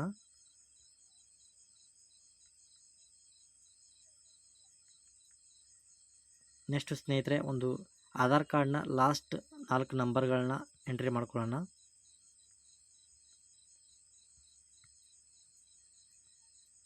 ಸ್ನೇಹಿತರೆ, ನಂತರ ಇಲ್ಲಿ ಕಾಣಿಸ್ತಾ ಇರುವಂಥ ಒಂದು 3 ಡಿಕ್ಲರೇಷನ್ನ ಒಂದು 3 ಬಾಕ್ಸ್ಗಳನ್ನು ನಾವಿಲ್ಲಿ ಕ್ಲಿಕ್ ಮಾಡ್ಕೊಳ್ಳೋಣ. ನೆಕ್ಸ್ಟ್ ಒಂದು ಸಬ್ಮಿಟ್ ಅನ್ನೋ ಒಂದು ಆಪ್ಷನ್ ಇದೆಯಲ್ಲ ಸ್ನೇಹಿತರೆ, ಅದನ್ನ ಕ್ಲಿಕ್ ಮಾಡ್ಕೊಳ್ಳೋಣ. ಸ್ನೇಹಿತರೆ ಪ್ಲೀಸ್ ವೇಟ್ ಅನ್ನೋ ಒಂದು ಆಪ್ಷನ್ ಕಾಣಿಸ್ತಾ ಇದೆ ನಿಮಗೆ. ಸ್ವಲ್ಪ ಸರ್ವರ್ ಬ್ಯುಸಿ ಇರೋದರಿಂದ ಸ್ವಲ್ಪ ಹಾಗೆ ತೋರಿಸ್ತಾ ಇದೆ ಸ್ನೇಹಿತರೆ. ನೀವು ವೇಟ್ ಮಾಡಿ, ಅದು ಸಬ್ಮಿಟ್ ಆಗುತ್ತೆ. ಸ್ನೇಹಿತರೆ ನೀವು ಇಲ್ಲಿ ನೋಡ್ಬೋದು ನಮ್ಮ ಅಪ್ಲಿಕೇಶನ್ ಒಂದು ಸಬ್ಮಿಟ್ ಆಗಿದೆ. ಈಗ ಇಲ್ಲಿ ನೀವು ನೋಡ್ಬೋದು ಒಂದು ರಿಜಿಸ್ಟ್ರೇಷನ್ ಒಂದು ID-ಯನ್ನು ಇಲ್ಲಿ ನಮಗೆ ನೀಡಿದ್ದಾರೆ. ನೆಕ್ಸ್ಟ್ ಒಂದು ಕೆಳಗಡೆ ಒಂದು ನೋಟ್ನ ಕೊಟ್ಟಿದ್ದಾರೆ ಸ್ನೇಹಿತರೆ. ಏನಂತಂದರೆ ನೀವು ಒಂದು ಇಲ್ಲಿ ರೀಜನಲ್ ಆಫೀಸ್ನ ಒಂದು ಕಾಂಟ್ಯಾಕ್ಟ್ ಮಾಡಿ ಅಂತಂದು ತಿಳಿಸಿದ್ದಾರೆ ಸ್ನೇಹಿತರೆ. ಹಾಗೂ ಒಂದು ಮೊಬೈಲ್ ನಂಬರ್ನ ಹಾಕಿದ್ದಾರೆ. ಇದನ್ನ ಇಟ್ಕೊಂಡು ನಾವೀಗ ಅವ್ರನ್ನ ಕಾಂಟ್ಯಾಕ್ಟ್ ಮಾಡಿ ನಮ್ಮ ಸ್ಕಾಲರ್ಶಿಪ್ಗೆ ಒಂದು ಎಲಿಜಿಬಿಲಿಟಿನ ಪಡಿಬೋದಾಗಿರುತ್ತೆ ಸ್ನೇಹಿತರೆ. ಇಷ್ಟೇ ಸ್ನೇಹಿತರೆ, ಸಿಂಪಲ್ ಆಗಿರುತ್ತೆ. ದಯವಿಟ್ಟು ನಿಮ್ಮ ಮೊಬೈಲ್ನಲ್ಲೇ ನೀವು ಈ ರೀತಿ ಒಂದು ಸ್ಟೆಪ್ ಬೈ ಸ್ಟೆಪ್ನ ಪ್ರೊಸೀಜರ್ನ ಫಾಲೋ ಮಾಡಿ ನಿಮ್ಮ ಒಂದು ಯಾರು ಈಗ 10th ಅಥವಾ ಒಂದು PUCನ ಮುಗಿಸ್ಕೊಂಡಿದ್ದೀರೋ 60% ಆಗಿದ್ದರೆ ಸಾಕು ಸ್ನೇಹಿತರೆ. ಒಂದು 40,000 ರೂಪಾಯಿಗಳವರೆಗೆ ನೀವು ಒಂದು ಸ್ಕಾಲರ್ಶಿಪ್ನ ಪಡಿಬೋದಾಗಿದೆ. ದಯವಿಟ್ಟು ಈ ಒಂದು ಚಾನ್ಸ್ನ ಮಿಸ್ ಮಾಡ್ಕೋಬೇಡಿ. ದಯವಿಟ್ಟು ಇದನ್ನ ಉಪಯೋಗಿಸ್ಕೊಳ್ಳಿ ಸ್ನೇಹಿತರೆ. ಹೀಗೆ ಇನ್ನೂ ಹೆಚ್ಚಿನ ಒಂದು ಉಪಯುಕ್ತ ಮಾಹಿತಿಗಾಗಿ ನಮ್ಮ ಚಾನಲ್ನ ಸಬ್ಸ್ಕ್ರೈಬ್ ಮಾಡಿ ಸ್ನೇಹಿತರೆ. ಹಾಗೂ ಲೈಕ್ ಮಾಡಿ, ಕಮೆಂಟ್ ಮಾಡಿ, ಶೇರ್ ಮಾಡಿ ಸ್ನೇಹಿತರೆ. ಮುಂದಿನ ಒಂದು ವಿಡಿಯೋದಲ್ಲಿ ಇದೇ ರೀತಿಯ ಉಪಯುಕ್ತ ಮಾಹಿತಿಯೊಂದಿಗೆ ನಾನು ನಿಮಗೆ ಸಿಗ್ತೇನೆ ಸ್ನೇಹಿತರೆ. ಬಾಯ್ ಸ್ನೇಹಿತರೆ.